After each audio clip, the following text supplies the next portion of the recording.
Good morning everyone, আসসালামু আলাইকুম। কেমন আছেন সবাই? আশা করি সবাই ভালো আছেন, সুস্থ আছেন। সো ভিউয়ার্স, আজকে নতুন ব্লগটা এখান থেকেই শুরু করতেছি। তো আজকে ভালোই রোদ উঠেছে আর আমার গাছগুলো ভালোই হেলদি আছে। আর দেখেন, এটাতে লাগিয়েছি ধনিয়া পাতার গাছ। সেদিন নিয়ে আসছিলাম, নিয়ে এসে এই বোতলে লাগিয়ে দিয়েছি। জানি না হবে নাকি না।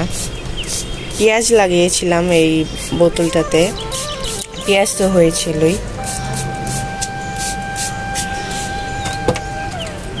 হইতে পারে হয়তো। আর এই যে এটাতে একটা করলার গাছ উঠেছে। আর বোম্বাই মরিচের গাছ তো খালি পাতাই বাইর হয়, আর কিছু তো হয়ই না। আর গোলাপ ফুলে মনে হয় 3টা কলি আসছে। এই যে এখনো ফুটে নাই, ফুটবে। দেখেন আমার বিছনার কি অবস্থা। এখন আমি আমার বিছনাটা গুছিয়ে ফেলবো, তারপর ঘর ঝাড়ু দিতে হবে। বুয়া আসে নাই, আজকে 4-5 দিন হবে। তো ঘর বাড়ি তো আর নোংরা করে রাখা যায় না, তো ঘর বাড়ি পরিষ্কার করতে হবে।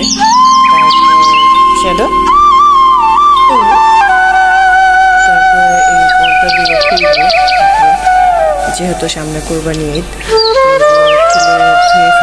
ধুইতে হবে, পরিষ্কার করতে হবে। ময়লা হয়েছে, অনেকদিন হইল। তো এখন গুছিয়ে ফেলি।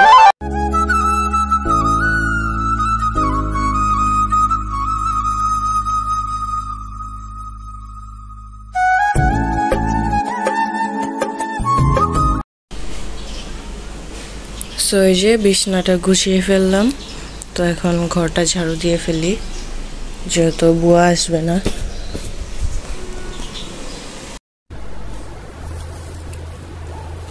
সো এখন আমি সোফাগুলো ঝেড়ে নিব, অনেকদিন হলো ছাড়া হয় না।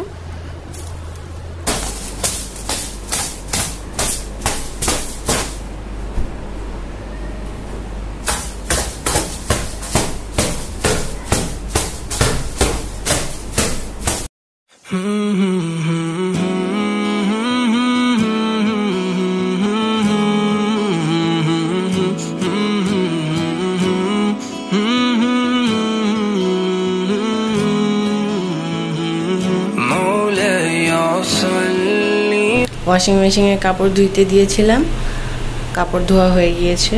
তো কাপড়গুলো উঠাইয়া নেড়ে দিব। এখন আমি ঘরটা মুছে ফেলবো মপ দিয়ে।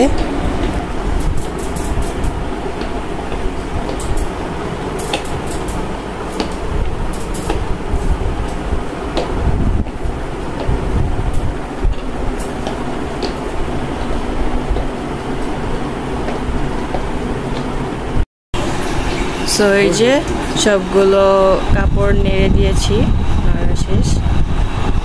আর এগুলো কালকে আম এনেছিলাম, তো এগুলো হচ্ছে রূপালি আম। তো এগুলা এখানে সরাই রাখছি, কাঁচা এখনো পাকে নাই। আর এগুলো হইতেছে আম সত্ত্বগুলো, এই অবস্থা। শুকাইতেছে, রোদ হলে ভালো শুকায়, ফ্যানের নিচে আর কতই ভালো শুকাবে। তাও তো ভালোই শুকাইছে। শেরো শেরো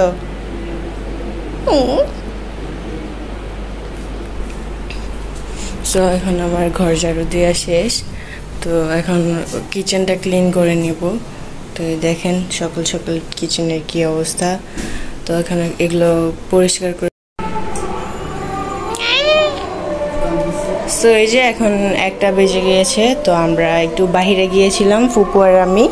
তো বাহিরে গিয়ে কিছু পোলার চাল কিনে আনলাম। তারপর এখানে হচ্ছে করলা ভাজি করা হবে, তারপর শসা, আর এখানে হচ্ছে কিছু কাঁকরোল ফ্রাই করার জন্য। তো মশলার প্লেট বের করে ফেলেছি, কাঁচামরিচ বের করেছি। তারপর আজকে হচ্ছে ইলিশ মাছ বের করলাম, তারপর পাঙ্গাস মাছ, আর চিংড়ি মাছ শাক দিয়ে রান্না করা হবে। শাক নিয়ে এসেছি। তো এটা হচ্ছে আমাদের লাস্ট ইলিশ মাছ। এই কয়েকদিন তো ভালোই ইলিশ মাছ খাওয়া হয়েছে। তো এখন শাক বাছি, তার আগে শ্যাডোদেরকে একটু খাবার দিয়ে যাই।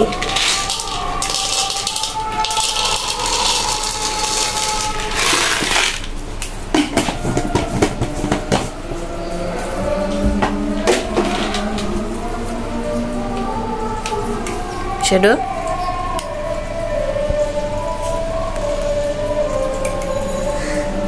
ক্যাট ফুড পাইলে ওর আর কিছু লাগে না।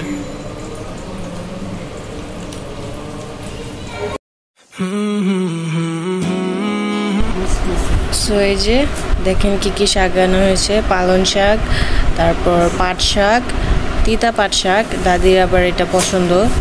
আর পাশে পুঁই শাক, ডাল দিয়ে রান্না করলে দাদির তো ফেভারিট এই পাট শাকটা। তো এগুলো এই 3টা শাকের জন্য চিংড়ি মাছ বের করলাম। তো শাকগুলো এখন বেছে নিই।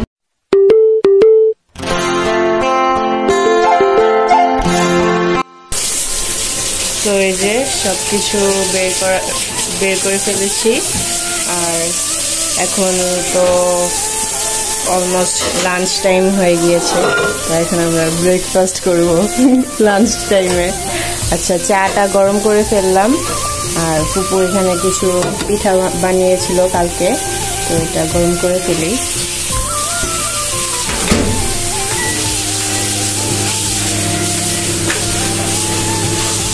আর কাঁকরোলগুলো ঢেলে ফেললাম। তারপর করলা ভাজি করা হবে আর ডাল রান্না করা হবে। ডাল নিয়ে এসে তারপর এখন আমি ইলিশ মাছটা কাটবো। পেঁয়াজ, আলু এগুলো নিয়ে আসছি। আর ফুপু এখানে আমাকে শাকগুলো ধুয়ে দিতেছে। তারপর আমি শাকগুলো কেটে ফেলবো।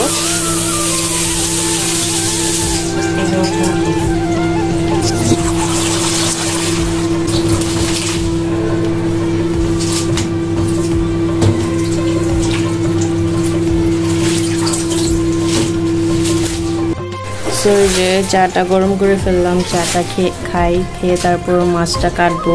আজকে অনেক কাজ। শ্যাডো খাইতেছে। শ্যাডো,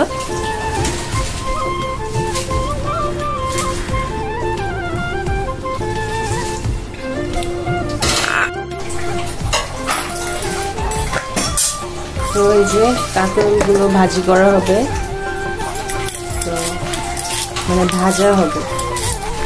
তুলে নিচ্ছি কাটাগুলো, নাহলে বাজে লাগবে। তো এগুলো এইভাবে করে রাখতেছি কাটাগুলো ফেলে।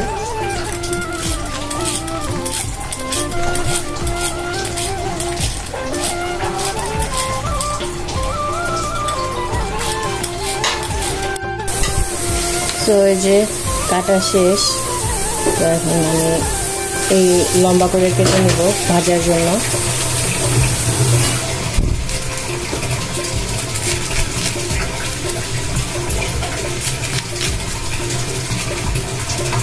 চিকন করে নেব।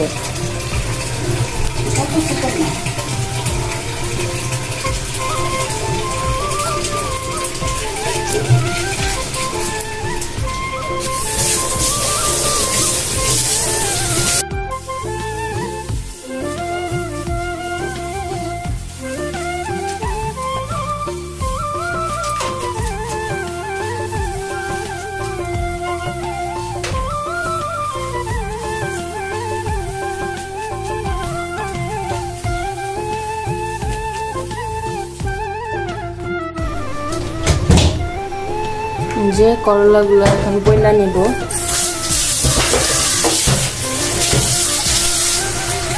হাতে কেটে যাবে দেখে ফয়েল পেপার পেঁচিয়ে নিয়েছি এখানে।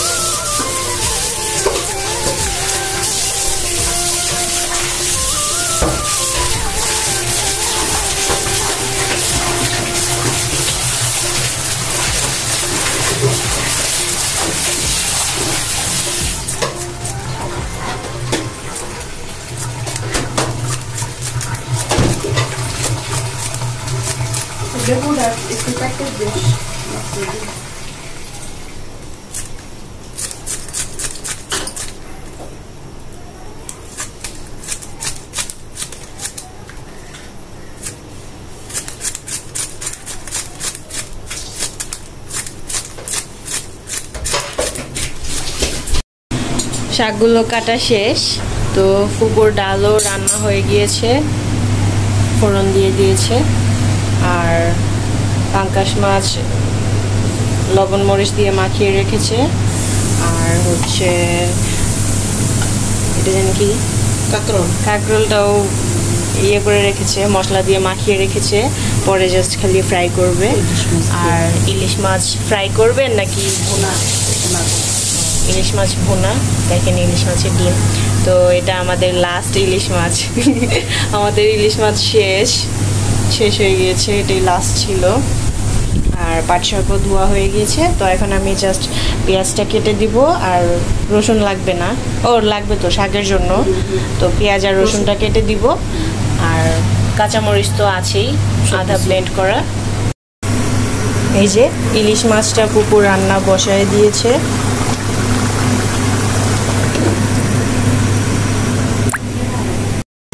এই যে আমাদের ইলিশ মাছ রান্না হয়ে গিয়েছে। তো এই যে এখন পুপু পাটের শাক রান্না করতেছে। তো আমরা কখনো পাটের শাকে চিংড়ি মাছ দিয়ে রান্না করে খাই নাই, এই ফার্স্ট টাইম। জানি না কেমন হবে, তো ইনশাল্লাহ ভালো হবে। এই তো ভাত বসিয়ে দেওয়া হয়ে গিয়েছে। আর এই পাশে পালং শাক রান্না করা হইতেছে। রান তো ভালোই বের হয়েছে, কালারটাও ভালো এসেছে। তো আরও ইলিশ পাঙ্কাশ মাছ রান্না করা হবে, ডিম ভুনা, তারপর আরও 2টা আইটেম আছে, করলা ভাজি আর এটা কি যেন মনে নেই। তো এগুলো বাকি আছে। ঘুমাইতেছে 2জন। আর রান্না করে এনে এখানে ফ্যানের নিচে রেখে দিলাম, যাতে ঠান্ডা হয়। ঠান্ডা হওয়ার পর যাতে সবগুলো ফ্রিজে রাখতে পারি।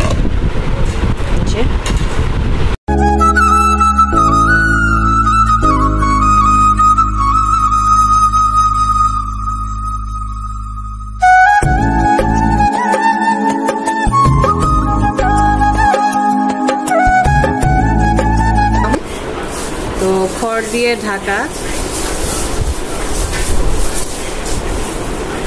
খড়গুলো ভালো হয়েছে, কবুতরকে দিতে পারবো। সেটা খড় দিবা, খড়ের মধ্যে বসে ডিম পারো। ডিম পারবো, হ্যাঁ। সেটা দেখা যাচ্ছে। হ্যাঁ, কি বলবো এটা? এগুলা কি আম? এটা রূপালি না, কাঁচা। এই যে দেখুন ভিউয়ার্স, একটু পেকেছে, কিছুদিন রেখে দেওয়া লাগবে, তাহলে পাকবে। মনে হয় খ্যার দিয়ে ঢেকে রাখলে।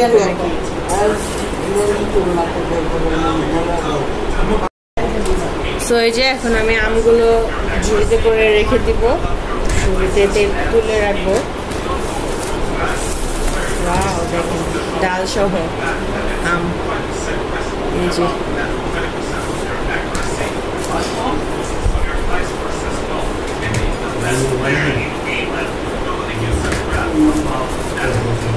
এই আমটা ভালো হবে, মিষ্টিও হবে। দেখুন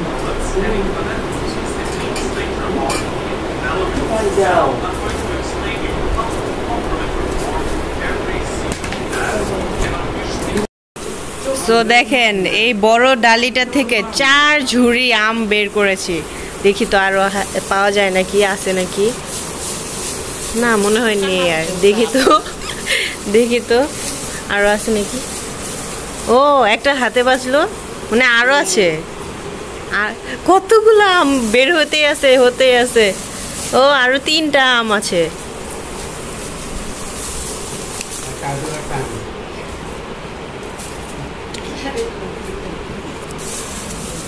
আর নেই, দেখি তো না, এবার আসলেই নেই। তো এই খড়গুলো আমি কিছু ইয়েতে দিয়ে দিব, কবুতরকে দিব, যেহেতু কবুতররা ডিম পারে, তো ওদেরকে দিব। ওরা দেখি কি বাইরে থেকে খড়খড়ি নিয়ে এসে তারপর ডিম পারে। তো এগুলো কোনার রুমে যে রেখে আসবো। 4 ঝুড়ি আম, দেখছেন? এই একটা খাঁচির থেকে 4 ঝুড়ি আম। তো এই যে আমি একটা আম ছুলিয়ে তারপর খাইলাম, তো ভালোই মিষ্টি। আমি তো ভাবছিলাম সবগুলো আম এত শক্ত, মনে হয় কাঁচা আম এগুলো সব। একটা ছুলিয়ে দেখলাম, তো খেয়ে দেখি মিষ্টি আর পেকেও গেছে। রূপালি আম এটা। সো এই যে আমাদের রান্না বাড়া শেষ, তো এখন সবাই খেতে বসেছে। তো ডিম ভুনা, তারপর ডাল, করলা ভাজি আর কাঁকরোল ভাজা, পাট শাক, এগুলোই। আর বাকিগুলো ফ্রিজে রেখে দিয়েছি, সবগুলো একসাথে বের করে রাখলে তো নষ্ট হয়ে যাবে, তার জন্য। সো আজকে এই পর্যন্তই। ব্লগটা কেমন লেগেছে আপনাদের কাছে তা অবশ্যই জানাবেন। আর এতক্ষণ আমার সাথে থাকার জন্য thank you for watching this video.